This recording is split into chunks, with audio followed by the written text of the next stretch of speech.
오늘 하나님 말씀은 욥기서 31장 16절에서 23절까지 말씀입니다.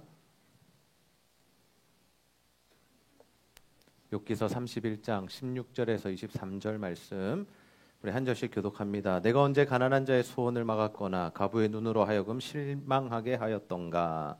나만 혼자 내 떡덩이를 먹고 고아에게 그 조각을 먹이지 아니하였던가. 실상은 내가 젊었을 때부터 고아 기르기를 그의 아비처럼 하였으며 내가 어렸을 때부터 과부를 인도하였노라. 만일 내가 사람의 이복이 없이 죽어가는 것이나 가난한 자가 덮을 것이 없는 것을 못 본 채 했다면, 만일 나의 양털로 그의 몸을 따뜻하게 입혀서 그의 허리가 나를 위하여 복을 빌게 하지 아니하였다면, 만일 나를 도와주는 자가 성문에 있음을 보고 내가 주먹을 들어 고아에게 향해 휘둘렸다면, 내 팔이 어깨뼈에서 떨어지고 내 팔뼈가 그 자리에서 부스러지기를 바라노라. 나는 하나님의 재앙을 심히 두려워하고 그의 위엄으로 말미암아 그런 일을 할 수 없느니라. 아멘. 네, 우리 옆 사람과 한번 인사하겠습니다. 잘 오셨습니다. 네, 오늘 새로운 얼굴도 보이고요. 참 반가운 것 같아요. 여러분, 우리가 이제 연말이 되었거든요. 연말이 되면 뭐가 바뀌는 줄 아세요? 달력이 바뀝니까? 네, 옛날 분들은 달력이라고 말씀하실 거예요. 네, 뭐가 바뀌죠? 네? 동네 분위기가 바뀌어요. 네, 트리들이 막 들어오는 거 보이시죠? 네, 그래서 아파트도 요즘엔 다 트리를 하잖아요. 카페나 커피숍에 이런 데 다 트리를 보면서 이제 연말이 왔구나. 이제 한 해를 정리할 때가 되었구나. 이런 또 어느 정도의 또 설레임 이런 거 있잖아요. 그죠? 여러분도 그런 거 있어요. 이렇게 예쁜 불빛이나 이렇게 트리 된 거 보시면 막 설레이십니까? 예, 안 설레세요? 네, 그래요. 예, 저는 좀 설레더라고요. 예, 젊으신데 저러시는 거죠? 예, 좀 설레는 것 같아요. 저 커피숍 한번 들어가 볼까? 막 이런 생각도 좀 들고, 예, 밤마다 이제 이준영 목사님과 같이 퇴근을 하다 보면 저 위쪽 라인에 있는 커피숍들이 되게 예쁘게 돼 있어요. 들어가진 않겠지만 보면서 참 예쁘다, 연말이 왔구나라고 생각합니다. 지난주에 우리가 연말 재직캠 및 공동회를 했어요. 근데 여러분을 많이 참석 못하셨어요. 그런데 이 한 해 동안 우리가 결산을 한다는 건 뭐냐면요, 이 교회에 하나님께서 주신 재정들을 어떻게 사용했는가를 보고하는 시간입니다. 물론 예산의 안에서 우리가 사용이 되지만 그럼에도 하나님께서 어떤 일들을 행하셨지라는 것을 보게 되는데 참 감사한 시간들이었어요. 하나님께서 우리 교회 가운데 많은 은혜를 부어주셨고, 그래서 이 은혜들을 정말 많은 곳에 흘려보낼 수 있는 이 복을 우리 가운데 허락해 주셨더라고요. 그러면서 이제 내년 예산이 또 세워지는데 내년 1년 동안 우리 교회가 어떤 일들을 하게 될지를 보면서 참 기대하는 마음이 생겼습니다. 여러분, 기대에 똑같은 이 동일한 말이 뭔지 아세요? 기대? 기대가 있다는 건 뭘 의미하냐면요, 믿음이 있다라는 거예요. 어떤 믿음? 하나님께서 행하실 것에 대한 믿음. 그래서 여러분 기대를 가지셔야 돼요. 여러분 인생에 대해서 기대하십니까? 여러분 자녀들에 대해서 기대하세요? 여러분 남편에 대해서 기대하세요? 네. 교회에 대해서 기대하세요? 경민이는 기대가 없어요? 선교 가는데 막 기대되세요? 일본 선교 갈 건데. 아멘. 네. 우리 경민이는 엄청나게 많이 기대하는데 표현을 잘 못해서 그래요. 네. 우리가 이렇게 기대하는 마음이 생긴다고요. 하나님이 일하실 것들을 보면. 그래서 기대하는 마음이 저 안에 참 커요. 연말이 되면 뭔가 제 마음 가운데 이런 기대감들이 가득 차서 조금 들떠 있는 기분이 듭니다. 이럴 때 우리가 또 조심하긴 해야 되는데, 하나님께서 행하시는 일들 가운데 그러면 오늘 우리가 좀 살펴보고자 하는 게 뭐냐면, 그러면 우리는 과연 뭘 해야 되는가? 하나님이 일하시고 하나님이 행하시고 하나님께서 우리 교회 가운데 또 가정 가운데 개인의 삶 가운데 역사를 일으키실 건데, 그러면 우리는 꾸준히 뭐를 하면서 나가야 될까를 함께 살펴보기를 원해요. 여러분 욥기 묵상하고 계시죠? 어때요? 힘드세요? 재밌으세요? 어떠세요? 예솔이 표정 자체가 힘들어요 지금. 욥기가 너무 힘들구나. 욥기가 왜 힘드냐면요, 사실은 이게요 시적인 용어로 쓰여졌어요.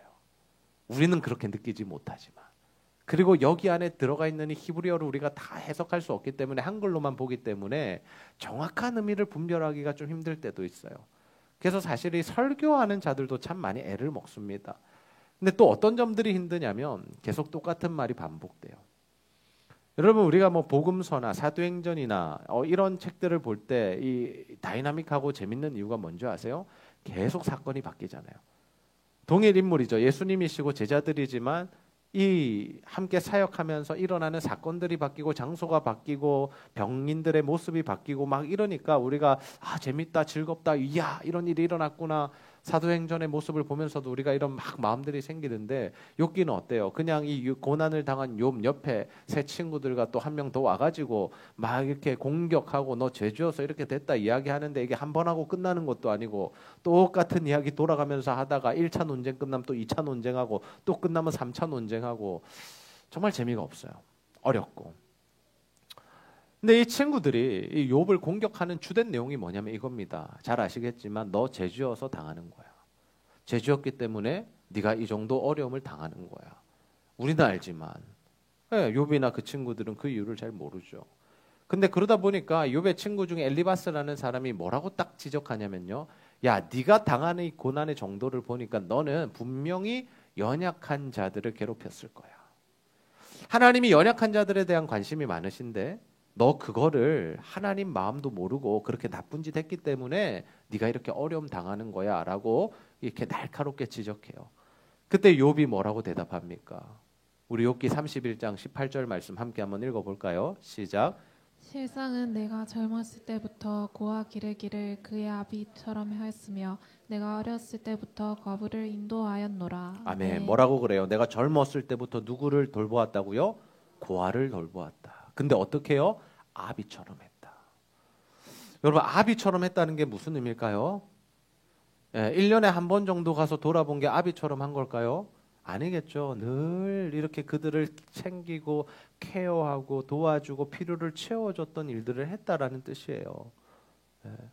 그리고 가부들에 대해서는 어떻게 했다고? 내가 어렸을 때부터 가부를 도와줬다. 그러니까 욥의 삶 자체가 정말 하나님 보시기에 의로운 삶을 살았던 사람인 거죠. 어떻게? 연약한 자들을 잘 돌보는 삶을 살았습니다. 그는 이 동방에서 가장 큰 부자라고 소개되어 있어요. 근데 그 부를 어떻게 했다고요? 자신 안에만 머물게 하지 않았다고요. 여러분 우리 그리스도인의 이 삶의 모습이 이러해야 한다라는 거죠. 여러분 그리스도인들은요 뭘 받냐면요 하나님을 잘 믿으면 복을 받아요. 아멘이에요? 네, 하나님이 우리에게 은혜를 베풀어 주세요. 근데 그걸 어떻게 해야 된다고요? 나만 받아요? 나만 누려요? 이거 내 거야. 너무 좋다. 근데 첫 번째로는 하나님이 우리에게 그런 은혜를 주세요. 그걸 통해서 하나님 뭘 받으시냐면 영광을 받으세요. 왜? 자신의 자녀들에게 복을 부어주면서 그 복을 받는 자녀들이 기뻐하는 걸 보면서 하나님 너무 행복해 하시고 또 그 복을 받은 자녀들을 보는 이방 민족들이나 예수 믿지 않는 사람들이 야 정말 하나님 살아계시구나라는 걸 보는 거죠. 왜요? 아브라함이 그러했잖아요. 하나님이 아브라함을 부르시고 복을 주기 시작하니까 누구도 두려워 떨어요? 이방의 왕들이 두려워 떨어요. 감히 손을 못 대요. 왜? 사라를 빼앗아 왔는데 하나님이 나타나시는 거예요. 야 건들지 마라 죽는다. 이런 일들이 벌어지죠. 이삭은요. 농사를 지었는데 100배 소출을 얻었대요. 여러분 이거는요 대단한 겁니다. 있을 수 없는 일이에요. 기적이에요. 로또 맞은 거예요. 그러니까 사람들이 보는 거예요. 야, 저 신기하다. 야, 하나님 믿는다는 사람, 야, 뭔가 다른데? 우물을 팔 때마다 물이 나요. 난리가 나는 거죠. 투자하는 것마다 엄청난 이 이득을 남기는 겁니다. 집을 샀더니 10배로 오르고 주식 샀더니 100배로 오르고 이런 일들이 이삭에게는 일어났던 거예요. 제가 지금 주식 투자라는 말 아닙니다. 네. 힘들어져요. 하지 마세요. 근데 이런 일들을 바라보면 하나님께 영광 돌리죠. 근데 하나님께서 우리 그리스도인들 하나님의 백성들을 통해서 진짜 하고 싶으신 일이 뭐냐면 복 받았어요. 감사해요. 누려요. 하나님이 높임을 받으세요. 그 다음에 나아가야 할 자리가 어디냐면 그 복을 나누어 주면서 다른 이들을 살려내는 겁니다. 그래서 아브라함을 부르실 때 뭐라고 말씀하셨어요? 너는 너를 통해서 모든 민족이 복을 받게 될 거예요. 네 형제들, 네 가족들로 끝나지 않아요. 모든 민족이에요. 여러분 저는 우리 제자들 교회 우리 한 명 한 명 성도들과 형제들과 자매들을 통해서 모든 민족이 복을 받게 되기를 주님의 이름으로 축복합니다.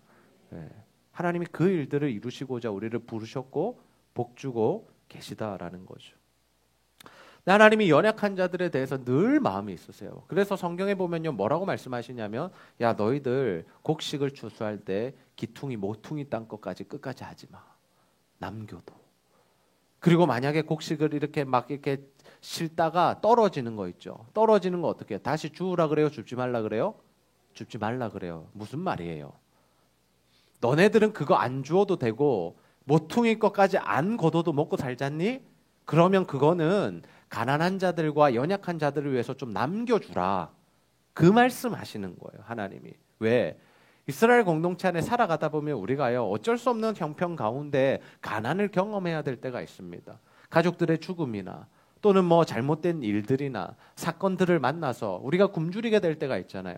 근데 그때 누구를 통해서 하나님께서 살아가기를 원하시냐면 하나님께서 이스라엘 백성 공동체를 통해서 그들이 먹고 살기를 바라셨던 거예요. 누구까지 포함? 나그네까지 포함해서. 하나님 이토록 정말 연약한 자들에 대한 마음이 있으시다라는 거죠. 그래서 우리가 살아가면서 늘 간직해야 할 마음이 뭐냐면요, 연약한 자를 돌아보는 겁니다. 아멘입니까? 네, 연약한 자들을 좀 돌아보세요. 그래서 저는 우리의 눈이 자꾸 우리보다 잘 사는 사람으로 향하지 않았으면 좋겠어요. 여러분, 우리보다 잘 살고 우리보다 대단하고 우리보다 높은 사람들 보면요, 뭐만 생기냐면요, 열등감만 생겨요. 네. 그래서 나보다 못한 사람을 보면서 뭐 이렇게 교만한 마음을 가지라는 뜻이 아니라 정말 우리가 연약한 자들을 바라보며 그들을 돕는 삶을, 또 그들을 섬기는 삶을 살아가는 거 하나님 너무나 기뻐하신다라는 거죠. 우리가 이 지역에 참 많은 섬김들을 하고 있습니다. 이름도 없이 빛도 없이 할 때도 있고, 또 때로는 뭐 신문에 나기도 하고, 지역의 어려운 사람들 우리가 도울 때가 많아요. 근데 그 일을 하는 이유가 뭐예요? 하나님이 그들을 살피시기 원하시고 그들을 돕기를 원하시기 때문이에요. 그렇다고 뭐 우리 교회 이름이 나고 그러지 않습니다. 그러나 정말 한 사람 한 사람 연약한 자들을 도울 때 하나님께서 너무나 마음에 기뻐하신다라는 거죠. 그래서 여러분이 살면서 이런 부분들을 좀 남겨두셨으면 좋겠어요. 어떤 부분이냐면 이 여백이라 그럴까 여지라 그럴까 이런 부분인데요. 내가 이제 월급을 받잖아요. 150만 원, 200만 원 받잖아요. 보통 우리가 헌금하잖아요. 헌금하고 하나님 앞에 드리고 생활에 필요한 것들 쓰게 되는데 그 중에 일부를요, 연약한 자들을 위해서 좀 남겨두셨으면 좋겠어요. 무슨 말이냐면 정말 하나님께서 감동 주실 때 연약한 사람들에게 밥 한 끼 사줄 수 있는 분들이 되셨으면 좋겠어요. 또는 용돈 3만 원, 5만 원 지어줄 수 있는 사람들이 되셨으면 좋겠어요. 왜? 하나님이 그런 감동을 주실 때가 있거든요. 저한테도 그런 감동을 참 많이 주시고 자주 주세요. 이번에도 우리 에스라 동기 중에 한 분이 이제 선교 나가신다고 사흘 내내. 알겠습니다. 제가 개인적으로 후원하겠습니다. 약속을 드렸어요. 그러니까 하나님 감동 주실 때 그런 부분들을 이렇게 좀 구별해서 하나님 앞에 드릴 수 있는 그런 우리의 삶이 되면 얼마나 좋을까라고 생각을 합니다. 하나님 주신 마음껏 하십시오. 그러면 하나님 너무나 기뻐하실 겁니다. 그런 의미에서 우리가 또 이 교회의 내년의 사역 중에 하나가 어떤 사역들이 좀 진행이 되냐면 학사관 사역이 시작돼요. 학사관이라고 들어보셨어요? 우리 이 타 지역에서 부산에 공부하러 오는 학생들을 위해서 저희가 집을 렌트하고 그곳에서 한 3명에서 4명 정도가 공동체가 살아갈 수 있도록 그렇게 우리가 집을 마련할 겁니다. 최소 비용으로 그들이 살게 할 겁니다. 어쩌면 기숙사 비용보다 쌀 겁니다. 그런 일들을 하는 이유가 뭐냐? 목회자 자녀들이나 또 가정 형편이 어려운 친구들이 와서 이 재정적인 부담 없이 이렇게 살 수 있도록, 그리고 또 신앙의 어떤 양육과 또 영적인 부분들을 공급받을 수 있도록 하기 위해서 이런 일들을 하게 됩니다. 이준영 목사님 이 일들을 계속해서 진행해 나가고 계신데 부동산에 저희가 벌써 2개 집을 계약을 했어요. 총 3개를 생각하고 있거든요. 기도하는 가운데 하나님 주시는 집들을 우리가 계약하고 있는데 그때마다 듣게 되는 이야기가 뭐냐면 이거예요. 교회가 참 좋은 일 하시네요. 그분들은 예수 믿지 않아요. 어떤 집은 교회 한다니까 계약을 파기하기도 했어요. 예수 안 믿으면 그럴 수 있거든요.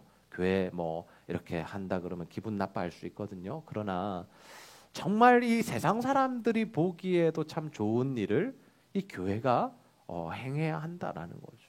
하나님 그걸 통해서 또 영광을 받으신다라는 겁니다. 욥이 그렇게 설명하는 거예요. 내가 만약에 연약한 자들을 괴롭혔거나 정말 내가 못 본 채 했거나 그리고 내가 고아를 폭력으로 휘둘렀다라면 하나님께서 이 내 팔 어깨가 떨어지고 이 뼈가 다 부스러지도록 하셨으면 좋겠다라고 이야기를 해요. 예. 그게 무슨 표현이냐면요. 나 정말 하나님 앞에 그렇게 살지 않았어라는 거예요. 나 정말 하나님 앞에 그렇게 살지 않았어. 네가 날 그렇게 공격하지만 나는 정말 하나님 앞에서 고아와 과부와 가난한 자들 돌보는 삶을 살았어라고 이야기하는 거예요. 근데 여기서 우리가 집중해야 될 게 있어요. 주목해야 될 게 있어요. 뭐냐면요. 왜 욥이 이런 삶을 살았냐라는 거죠. 뭐 때문에 이런 삶이 가능했냐라는 거예요. 항상 우리는 현상만 보지 않고 그 마음의 중심과 그 마음에 무엇이 있는가를 봐야 돼요. 그것이 무엇입니까? 욥기 31장 23절 말씀이에요. 우리 함께 한번 읽어보겠습니다. 시작. 나는 하나님의 재앙을 심히 두려워하고 그의 위엄으로 말미암아 그런 일을 할 수 없느니라. 아멘. 누구를 두려워했다라고 해요? 하나님 두려워했다. 여러분 하나님 두려우세요? 정말 두려우세요? 하나님을 두려워한다는 게 뭘까요? 성경 말씀 안 지키면 죽는다. 그게 두려운 겁니까? 주일 예배 안 드리고 여행 가면 발목 부러진다. 이게 두려워하는 거예요? 뭐가 두려운 거예요? 그런 두려움도 때로는 필요해요. 왜 필요한 줄 아세요? 그래야 하나님을 우선시할 수 있거든요.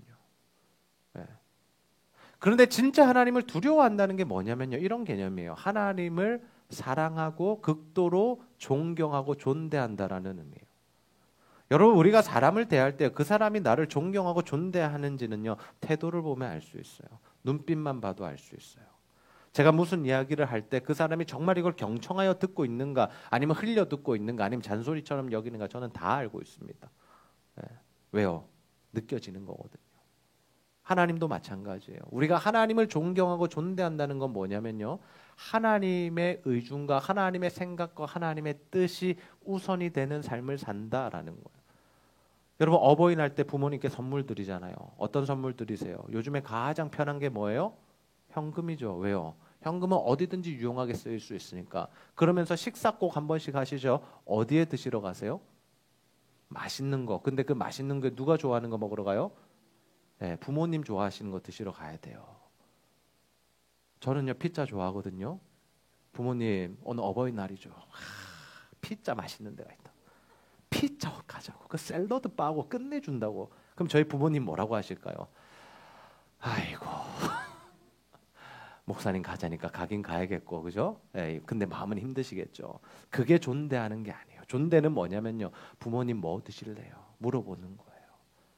그러니까 너희들 좋아하는 거 먹어라 해도 그 의중을 파악해서 항상 가장 드실 때 기뻐하셨고 좋아하셨고 맛있어 하셨던 것을 대접하는 것이 어머니와 아버지를 존대하는 거라고. 그럼 하나님을 존대하는 건 뭐냐면요. 이거예요. 하나님의 마음을 아는 거예요. 하나님이 뭘 기뻐하시느냐를 아는 거예요. 하나님이 어디에 마음이 있으시다 그랬어요? 연약한 자들의 마음이 있다 했잖아요. 그러면 아버지를 존대한다는 건 뭐냐면 그 아버지가 정말 마음이 가 있는 그 대상을 향하여 내 마음이 가는 거예요. 아, 내가 저들을 사랑해야겠구나. 내가 저들을 돌아봐야겠구나. 이 일들을 할 때 하나님이 어떻게 받으신다고요? 그래, 내 아들 고맙다. 내 딸아 고맙다. 그래, 네가 이 일을 하고 있구나. 내 정말 흡족하다. 밥을 안 먹어도 배가 부르다. 하나님 우리에게 그렇게 말씀하신다고요. 그게 바로 하나님을 존대하는 겁니다. 여러분 저는 여러분이 하나님 존대하는 자들이 다 되시기를 주님의 이름으로 축복합니다. 그럼 정말 하나님을 정말 그렇게 사랑하시고 존대하셨으면 좋겠어요. 신앙생활이 다른 건 아닙니다. 얼마나 경건해 보이느냐, 얼마나 많은 금액을 헌금했느냐, 내가 얼마나 주일 예배 잘 지키느냐 이런 부분들도 신앙의 훈련 과정에서는 필요해요. 그러나 정말 본질적인 거 중심에 있어야 되는 건 뭐냐면 하나님 사랑하는 마음과 하나님을 존대하는 마음이에요. 내가 하나님 정말 사랑하고 존대하는가. 저는 요즘에 하나님께서 일으키시는 일들을 볼 때 너무나 기뻐요. 그냥 교회 가운데 하나님이 원하시는 일들이 펼쳐지는 것들을 보면서 너무 흥분돼요. 기대가 돼요. 오늘도 우리가 진짜 재밌고 즐겁고 행복한 일 하러 가거든요. 이미 다 아시겠지만 우리 김해에 가요. 김해 왜 갈까요? 달란트 잔치해 주러 가요. 유초동부에서. 근데 이 달란트 잔치를 우리 아이들이 할 때는 먼저는 우리 아이들이 천국을 경험해요. 저는 그 표정을 잊을 수가 없어요. 이번에는 조금 덜했던 것 같은데 지난 달란트 잔치의 그 은우의 행복한 표정, 한 바구니 가져가면서 얼마나 이렇게 행복해하든지. 그래서 우리 달란트 잔치의 컨셉은 뭐냐면요, 자기가 가진 달란트보다 훨씬 더 많이 가져가게 해주는 게 달란트 잔치의 취지입니다. 애들 되게 많이 고민하더라고요. 특히 우리 지아는 끝까지 5달란트를 갖고 있어. 왜? 떡볶이 사모해야 된다고. 지아야, 떡볶이 공짜로 준단다. 딴 거 사라 해도 아니야. 전도사님이 떡볶이 사 먹어야 된다 그래서 끝까지 그 갖고 있더라고. 먹어야 되니까. 또 하나 안타까운 거. 우리 선아는 그렇게 학용품도 많고 좋은 것도 많은데 전부 다 젤리를 사가지고 하루 만에 잔치가 끝났다라는 사실을 바라보면서 이빨이 썩어가고 있는 모습을 보면서 마음이 좀 아팠는데 어쨌든 지는 행복했으니까 된 겁니다. 근데 아무튼 아이들이 모든 것을 이렇게 가져가면서 행복해하고 즐거워하고 떡볶이 먹고 오뎅 먹고 콜팝 먹고 하면서 너무 행복해하고 저도 행복하고 뭐 이런 천국을 누리는데 이걸 어디 가서 오늘 할 거냐면 김해 가서요. 16개국에 50여 명의 아이들이 모여있는 교회에 가서. 이게 어떤 의미일까? 그들은요, 논리적으로 전도할 수 있는 애들이 아니에요. 자신의 나라가 모시는 신이 있고요. 그게 이미 문화 안에 들어와 있고요. 자신들은 그냥 그 신에 그 속해 있다라고 생각을 해요. 거기다 대고 우리가 예수 믿어라 또는 뭐 하나님 이야기하면요, 들어가지 않아요. 자기들에게 하나님은 알라고요. 자기들에게 예수님은 마음에 드니까 전혀 이게 관심이 없는 겁니다. 들어가지 않아요. 근데 달란트 잔치는 뭘 보여주는 거예요? 하나님 나라는 이런 곳이야. 우리 하나님 아버지는 이렇게 풍성하신 분이야. 좋으신 분이야. 그래서 제가 전사님에게 계속 이야기해요. 많이 살아. 더 살아. 부족함 없이 살아. 오늘 떡볶이 100인분 한답니다. 지금 정주영 집사님 열심히 하고 있어요. 우리 고순영 집사님 옆에서 또 소세지 볶고 있더라고. 하나님 얼마나 기뻐하실까. 제 마음이 너무 좋은 거예요. 그래서 제가 하나 또 공수표를 날려서, 공수표는 아니에요. 그건 지켜질 겁니다. 낚시를 한번 가자고. 불순한 의도라고 생각하시는데 그렇지 않습니다. 하나님이 너무 기뻐하셔서 제 마음도 너무 기뻐서 제가 줄 수 있는 최고의 상을 이야기한 거예요. 그분들이 커피 사준다고 즐겁겠어요? 밥을 먹자 한다고 기쁘겠어요? 낚시하는 게 기쁜 거죠. 저도 기쁘고 어쨌든 한번 갈 겁니다. 어쨌든 한번 갈 겁니다. 근데 이게 아무튼 천국이 이루어지는 거예요. 그 아이들이 천국을 경험하면서 정말 하나님 나라가 이런 곳이구나 라는 이미지만 심어줘도 사실 우리는 성공인 거예요. 이거 하러 갑니다. 얼마 들었는지 알려드릴까요? 어쨌든 100만 원 넘게 들었어요. 왜 이 일들을 하느냐? 우리 교회가 돈이 많아서 하는 겁니까? 쓸데가 없어서 막 하는 겁니까? 아니요. 하나님 주시는 마음으로 그 영혼들에게 하나님 나라를 심어주기 위해서 예산을 사용하고 헌신을 받아서 또 헌금을 받아서 이렇게 진행하게 됩니다. 여러분, 이런 일들을 하나님께서 기뻐하시는 거죠. 최근에 교회에 조금 힘든 일이 있었어요. 저에게 좀 고민이 되는 일이 있었습니다. 우리 교회가 계속 이 전도와 선교에 집중해서 가고 있는데 이렇게 계속해서 쭉 가는 것이 맞는가라는 어떤 좀 고민 또는 기도가 되는 시간이었어요. 그래서 제가 사실 굉장히 많이 기도했어요. 하나님 앞에 기도하고, 하나님, 다른 분야들이 너무 약해진 것 같은데 그래도 이 길이 맞습니까? 라고 제가 기도했습니다. 그런데 여러분, 목사가 기도하면 하나님이 빨리 응답 주실까요? 늦게 응답 주실까요? 빨리 주는 것 같죠. 응답을 안 주시더라고요. 너무 힘든 거예요. 응답을 주시면 좋겠는데. 근데 하나님께서 사건을 통해서 저한테 말씀하셨어요. 어떤 사건이었냐면요. 기도할 때는 하나님께서 말씀하시지 않았는데 지난주에 고백했죠. 우리 금정요양센터 정부선 할머니한테 복음 전하고 돌아오는데 온몸에 전율이 소름이 돋는다 그러죠. 너무 행복한 거예요. 복음 전하고 오고 그 영혼이 하나님의 손에 맡겨졌다라는 이 확신이 저한테 있는데 너무 행복한 거예요. 그러면서 이게 하나님께서 나를 목사로 부르신 이유지. 제가 예전에 기도했잖아요. 목회를 해야 할지 말아야 될지 기도를 했을 때 하나님께서 응답하셨고, 계속 내가 이 길을 가는 것이 맞는 것인가에 대해서 금식하며 기도할 때 하나님이 주셨던 말씀이 땅끝까지 이르러 복음 전하였습니다. 하나님 이거군요. 이거 하라고 저 부르셨군요. 감사합니다. 제가 이 길 계속 가겠습니다. 라고 고백했던 그런 시간이었고요. 이번 주 월요일에도 그런 일이 있어서 연합에 대한 마음들도 좀 무거운 마음들이 있었는데 이 연합에 대해서도 하나님께서 풀어주셨어요. 우리가 이사벨에 다녀왔거든요. 이사벨에 갔는데 세 개 교회가 함께 붕어빵을 구웠고요. 선교단체들, 부산외대와 부산대 CCC 아이들이 와서 학생들에게 복음을 전했어요. 그런데 누가 그렇게 좋아하고 누가 그렇게 감사했냐면 선생님들이 너무 감사해하는 거예요. 야, 너무 고맙다고. 너무 고맙다고. 그래서 저는 또 이제 우리 정문호 권사님을 통해서 설립자 우리 이사장님을 만났어요. 이제 90이 넘으셨더라고요. 이사벨 학원 자체를 이렇게 하신 분이 그분을 만나서 교제하는데 너무 기뻐하시고 자신이 CCC의 초창기 멤버라고 설립자 김중곤 목사님이랑 같이 CCC를 시작했던 5명 중에 한 분이시라고 그렇게 말씀을 하시더라고요. 그 CCC 애들 와서 복음 전하고 있습니다. 그러니까 너무 기뻐하신 거예요. 90세 어르신이 여자분이신데. 그 모습을 보고 학생들이 기뻐하고 선생님들이 감사해하는 모습을 보면서 하나님께서 이 길을 가기를 원하시는구나. 하나님께서 이걸 기뻐하시는구나. 돌아오는 차에서 부산대 CCC 여자 간사님하고 이런 대화를 했어요. 우리 이런 일 계속 같이 하자. 그러니까 뭐라 그러냐면 목사님 우리 선교단체 오래 했지만 교회랑 연합해서 이런 사역은 우리가 처음입니다. 이러더라고요.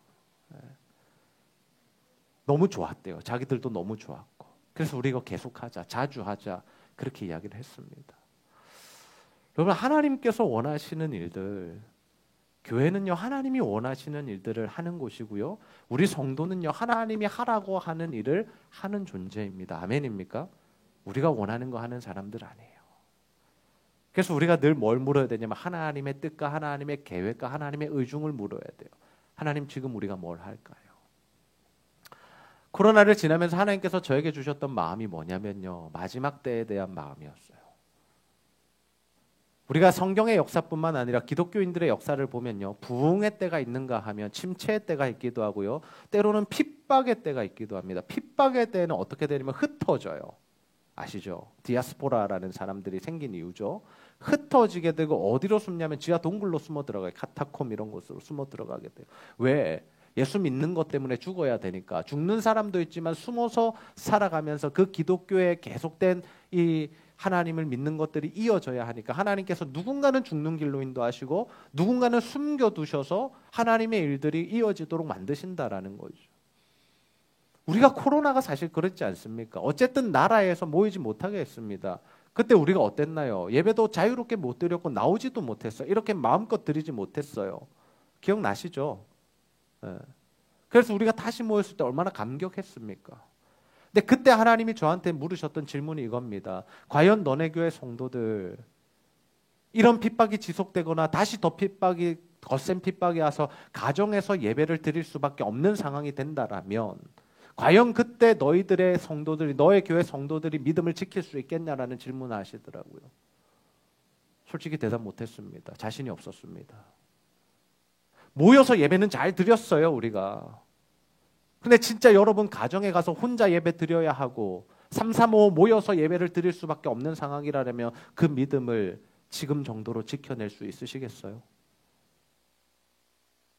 그래서 우리 교회가 계속해서 가정을 뭉치기 시작했고 부모들을 함께하기 시작했고 자녀들에게도 이 신앙의 교육들을 빡세게 시키는 이유가 여러분 언제라고 그런 일이 다시 안 올 것 같으세요? 수년 내에 그런 일이 없을 거라고 자신하십니까? 저는 모르겠어요. 근데 만약 그런 때가 우리들에게 온다라면 우리가 이제 집에서밖에 예배를 드릴 수 없게 된다라면 물론 유튜브도 좋고 뭐 줌도 되고 다 하니까 그런 예배들은 되겠지만 정말 내 신앙을 지켜낼 수 있는 자신이 있으시냐고요. 정말 주님 앞에 설 때까지 믿음을 지킬 수 있는 카타콤 동굴에서 지하에서 태어나서 거기서 자라나서 거기서 죽었던 사람이 있다고 그러는데 한 번도 세상을 보지 못하고 그 정도로 힘든 시대가 온다라면 우리가 믿음을 지켜낼 수 있을까 한번 자신해 볼 수 있을까요? 그래서 우리 청년들이 이렇게 이야기하는 거예요. 목사님 우리 교회는 선교단체보다 더 힘들어요. 맞아요. 지금 힘들어야 돼요. 그래야 나중에 살아남을 수 있는 거예요. 어제 우리 유초동부 애들 와가지고 박봉남 장로님이랑 전도를 배웠어요. 그리고 같이 나갔어요. 매주 할 건 아닙니다만은 우리가 거제도에 가서도 복음 전했잖아요. 이렇게 하는 이유가 뭔지 아세요? 이 자녀들이요, 우리 다음 세대들이요, 이 복음에 대한 감격들이 있어야 되는 거예요. 이걸 알아야 되는 거예요. 은혜를 알아야 되는 거예요. 부모 세대는 다 알잖아요. 사실 우리도 조금 약해요. 솔직히 말하면 우리는 좀 약해요. 30, 40대, 20대 약해요. 지금 60, 70대들은요. 가난한 가운데 먹고 사는 치열한 그 전투 가운데 정말 하나님을 뜨겁게 만난 사람들, 병 걸리고 아프고 부도당하고 IMF 때문에 그럴 때 주님 만난 사람들이요. 굉장히 큰 헌신을 하고 있습니다. 물론 우리 교회는 젊은이들이 굉장히 헌신하는 교회예요. 여러분들의 헌신이 적다는 말이 아니에요. 그러나 그 정도에 비했을 때는 우리도 좀 약해 보이는데, 그러면 우리 다음 세대들 지금 너무나 많은 것들을 누리고 있고 부유하게 살아가고 하나님이 필요가 없고 그냥 모든 것들이 일반적으로 채워지는 시대를 살아가는 아이들이 예수를 제대로 믿을 수 있을까라는 고민이 되는 거죠. 그래서 어린이 철야 이런 것들을 시작하는 겁니다. 왜요? 애들이 어려서부터 말씀과 기도와 예배를 통해 주님을 만나야 되니까. 그 만난 감격이 있는 아이들은 어때요? 평생 주님을 떠나지 않습니다. 저도 심하게 방황했습니다. 제가 환희를 보면서 괜찮다고 느끼는 이유가 제가 방황했기 때문이에요. 우리 교회 별난 애들 그렇게 많잖아요. 여러분, 예준이는요, 예배 시간에 이 땅바닥을 기어 다녔어요. 괜찮다 그랬어요. 제가 지금 진짜로 괜찮아졌잖아요. 의젓한 청소년이 됐습니다. 은우 걱정 안 해도 돼요. 우리 은우 의자를 마음껏 넘어뜨리고 다니는데, 다 넘어뜨려서 다 깨지면 새 거 사면 되니까 넘어뜨리라 그랬어요. 제가 우리 아이들에게 줄 거는 딱 하나예요. 하나님을 아는, 주님의 은혜를 체험하는, 십자가를 만나는 그 은혜, 그것만 있으면요 지금의 어떤 모습이든 상관이 없는 거예요. 왜요? 제가 그렇게 성장해서 지금 목회를 하고 있잖아요. 너무 제 기준인가요? 그래도 조금 더 공부 잘하고 모범생으로 자라났으면 좋으시겠어요.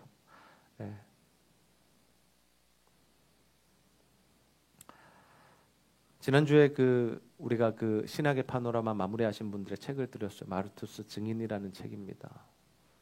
그 책에는 김태훈 선교사님이 아프리카 이디오피아라는 나라에 가서 복음 전하는 일들이 기록되어 있습니다. 그분이 복음을 전하러 갔는데 이 사람들의 삶이 너무나 형편이 없는 거예요. 우리는 너무 좋은 나라에서 살고 있죠. 우리나라에 8년 만에 돌아오신, 7년 만에 돌아오신 이준영 목사님이 늘 하시는 말씀이 있습니다. 한국 너무 좋다고. 너무 좋다고. 빵이 맛있다고. 소보로 빵이 너무 맛있다고.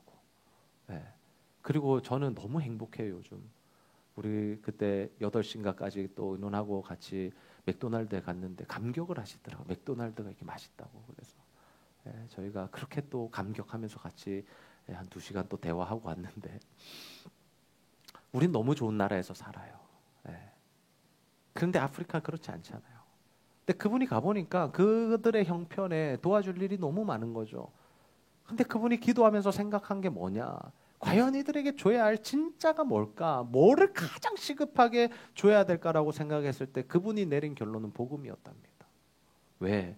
이 땅에서의 삶이 얼마나 형편이 더 나아지느냐보다 더 중요한 건 뭐냐면 이 사람들이 정말 하나님 나라, 복음을 받아들이고 하나님 나라가 자신의 것이 되었을 때 품게 될 그 희망과 소망,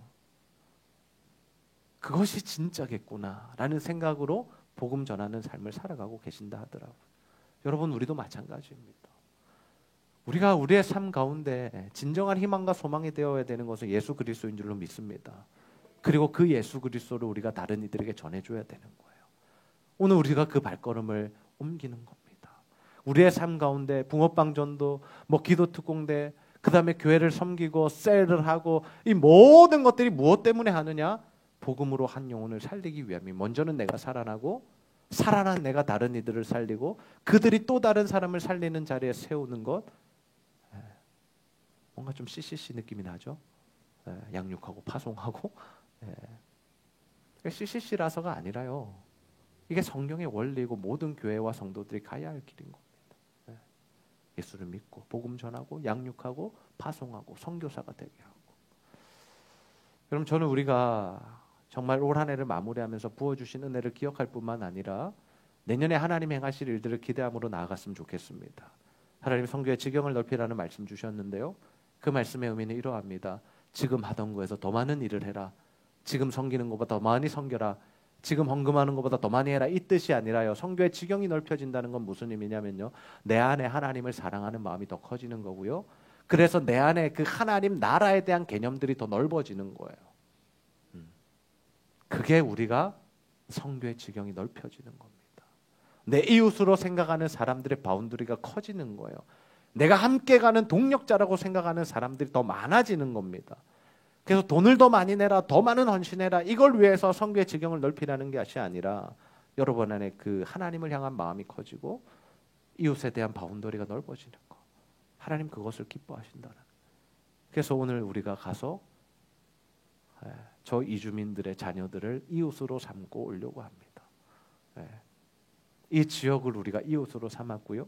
부산대와 외대를, 이사벨을, 분이엘을 우리가 다 이웃으로 삼는 거예요. 그럼 저는 우리 제자들 교회가 정말 하나님 기뻐하시는 이 일들 계속해서 감당해 나가는 그런 우리들 되기를 소원합니다. 그래서 이 길을 걸어가는 가운데 정말 하나님의 살아계심 함께 경험하기를 원하고 하나님과 함께 동행하며 하나님을 기쁘시게 해드리는, 정말 하나님의 마음을 흡족하게 해드리는 저와 여러분 다 되시기를 주님의 이름으로 축복합니다.